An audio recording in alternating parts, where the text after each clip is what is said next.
Hello, this is Jennifer Redmond Knight, and as you know, we are helping people work better together and really talking about facilitation for the past several weeks, and we'll continue for a couple more because there's so many components to it that are important, and we don't really talk about how to make that happen in a practical way. So this time, we're talking about facilitation and pulling out quiet voices. As someone who is an extrovert and who always is willing to contribute, this has not been hard for me as a participant, but boy, as a facilitator, it can be tricky. And next week, we're going to talk about kind of those who talk a little too much, which I can totally relate to. But as a facilitator, it's really important to pull out the wisdom from those who may not be comfortable sharing in a group. They may not have a chance to get a word in edgewise. So it's really important to think, how can we do that as a facilitator? Well, this week I provide 3 different recommendations in my blog post, so I encourage you to check that out. And I'll just highlight those briefly here as well. So the first one is to really find ways for them to engage outside of the group setting. So in that, what that really looks like is just get their feedback, not in the group.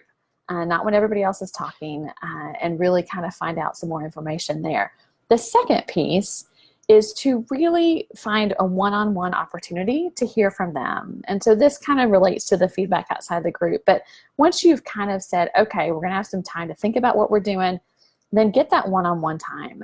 One of the things that I've discovered is those who may be a little more quiet or may not always be willing to share something, often have some of the best wisdom and insight that our group needs. So that one-on-one time can give them an opportunity to share that where they wouldn't necessarily share it in the larger group. And the third piece is to create opportunities once you get back together again as a group for them to engage. Get their permission, of course, but create an opportunity to say, you know what, I think Sheila may have some ideas about how we can move forward with this particular project. Would you be willing to share? And so kind of creating that opportunity so that it's on her to share what she's already shared with you, that you know is really going to be valuable to the group, and also kind of keeps those who are always wanting to say something quiet for a moment so they can hear what one of our more quiet members may be saying. So I'd love to hear from you all in terms of what's worked well for you, pulling out those quiet voices in the group. And again, you know, even just today, I was a part of a meeting earlier today where it was a bit of a difficult subject and a difficult conversation. And some people I could tell were not willing to share their perspective.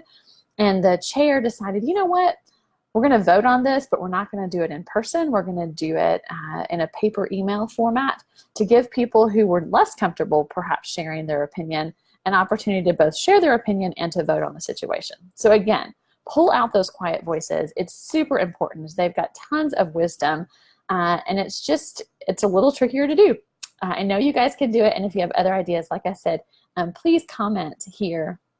The other piece is if you would like to get updates when I post new blogs, please sign up for those updates. I'll put a link in the comments here as well, and would love to send those out. I usually send those out on Monday mornings, so you can get those Monday, and then Tuesday I'm here on Facebook Live.